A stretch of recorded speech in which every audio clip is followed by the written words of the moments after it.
कई बार लगता है अरे एक अच्छी आदत बनाना तो जैसे पहाड़ चढ़ना है ना। पर क्या हो अगर इसका पूरा राज सिर्फ सिर्फ एक दिन में छिपा हो। जी हाँ, आज हम इसी पर बात करने वाले हैं। कैसे सिर्फ एक दिन अगर सही तरीके से जिया जाए तो एक जबरदस्त फिटनेस की आदत की नींव लग सकता है। तो शुरुआत करते हैं सबसे बुनियादी सोच से। देखिए, फिटनेस का खेल परफेक्शन का है ही नहीं, ये खेल है कंसिस्टेंसी का। मतलब हर दिन बस मैदान में उतर जाना, बस इतना ही। चाहे दिन कैसा भी हो, बस अपनी हाजिरी लगानी है। सुनने में ये बहुत छोटा सा कदम लगता है ना, पर यकीन मानिए यही इसका सबसे पावरफुल सिद्धांत है। तो सवाल उठता है कि ये कामयाब दिन शुरू कहाँ से होता है। जवाब सीधा है, सुबह से। लेकिन रुकिए, सुबह का मतलब सिर्फ दिन की शुरुआत नहीं है। नहीं, ये एक सोची समझी स्ट्रैटेजी है पूरे दिन के लिए एक मजबूत, एक पॉजिटिव टोन सेट करने की। और इसके लिए है बस तीन बहुत ही आसान से शुरुआती कदम। सबसे पहला, उठते ही पानी, ताकि शरीर की जो मशीनरी है ना वो ठीक से काम करना शुरू कर दे। दूसरा, थोड़ी हल्की फुल्की हलचल, कोई भारी वर्कआउट नहीं, बस थोड़ी स्ट्रेचिंग शरीर को जगाने के लिए। और तीसरा, प्रोटीन वाला नाश्ता, ऐसा नाश्ता जो पेट भी भरे और पूरे दिन के लिए सॉलिड एनर्जी भी दे। अब ये काम सुनने में बहुत छोटे लग सकते हैं, पानी पीना, थोड़ा हिलना डुलना, लेकिन असल में पूरे दिन का मोमेंटम यहीं से बनता है।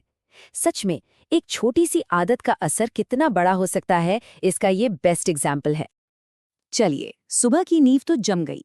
अब आते हैं दिन के बीच के हिस्से में, यानी दोपहर में। क्योंकि सुबह जो मोमेंटम बनाया है उस पर पानी नहीं फिरना चाहिए, राइट।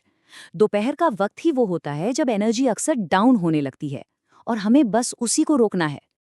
तो दोपहर की स्ट्रैटेजी क्या है? बहुत सिंपल, एक बैलेंस्ड खाना जिसमें कार्ब्स, प्रोटीन, सब्जियां सब कुछ हो, ताकि एनर्जी बनी रहे।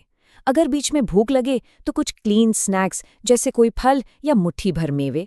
और हाँ, एक बहुत ज़रूरी चीज़, लंच के बाद एक छोटी सी वॉक। ये डाइजेशन के लिए तो अच्छा है ही, साथ ही उस आदत को और मजबूत करता है। ये सब चीज़ें मिलकर एक सॉलिड और हेल्दी रूटीन बनाती हैं। तो अगर पूरे दिन के खाने पीने के इस प्लान को देखें तो एक पैटर्न साफ दिखता है ना? नाश्ता प्रोटीन फोकस्ड है, लंच एकदम बैलेंस्ड है, और रात का खाना हल्का। स्नैक्स भी सिंपल और क्लीन, मतलब पूरा फोकस सादगी और संतुलन पर है। यही इसका मूल मंत्र है। और अब हम आ गए हैं दिन के आखिरी पड़ाव पर, यानी शाम। अक्सर लोग शाम को सिर्फ आराम का टाइम समझते हैं, लेकिन ये उससे कहीं ज्यादा है।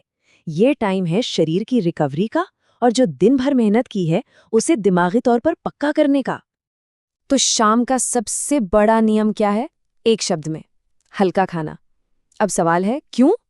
क्योंकि जब हम रात में हल्का खाते हैं तो शरीर को उसे पचाने में ज्यादा मेहनत नहीं करनी पड़ती, और फिर वो अपनी सारी एनर्जी रिकवरी और रिपेयर पर लगा सकता है।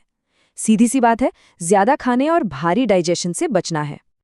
और यही एक लाइन, पाचन का सम्मान करें, शाम के खाने की पूरी फिलॉसफी को समझा देती है। मुद्दा सिर्फ ये नहीं कि क्या खा रहे हैं, मुद्दा ये है कि हम शरीर का साथ दे रहे हैं या उसके खिलाफ काम कर रहे हैं।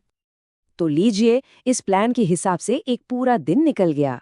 अब आते हैं सबसे बड़े सवाल पर कि इस एक दिन की कामयाबी एक लंबी पक्की आदत में आखिर बदलती कैसे है। और ये देखिए, दिन पूरा हो गया। ये जो एहसास होता है ना कि हाँ, आज का काम पूरा हुआ, यही वो फीलिंग है, यही वो ताकत है जो अगले दिन के लिए मोटिवेशन बनकर आती है। और ये नंबर अपने आप में सब कुछ कह देता है। एक, आज के लिए, बस इस एक दिन के लिए आदत बन गई। और हर बड़ी आदत की शुरुआत जानते हैं कहाँ से होती है? ऐसे ही एक कामयाब दिन से, सिर्फ एक। तो आखिर में बस एक ही सवाल छोड़ जाते हैं, अगर सिर्फ एक दिन में इतनी पावर है तो जरा सोचिए, ऐसे 7 दिन मिलकर क्या कुछ नहीं कर सकते। बात सिर्फ एक दिन की नहीं है, बात उस मोमेंटम की है जिसकी शुरुआत उस एक दिन से होती है। Thanks for watching. Every repetition counts. Every day matters. Stay consistent. See you in the next video.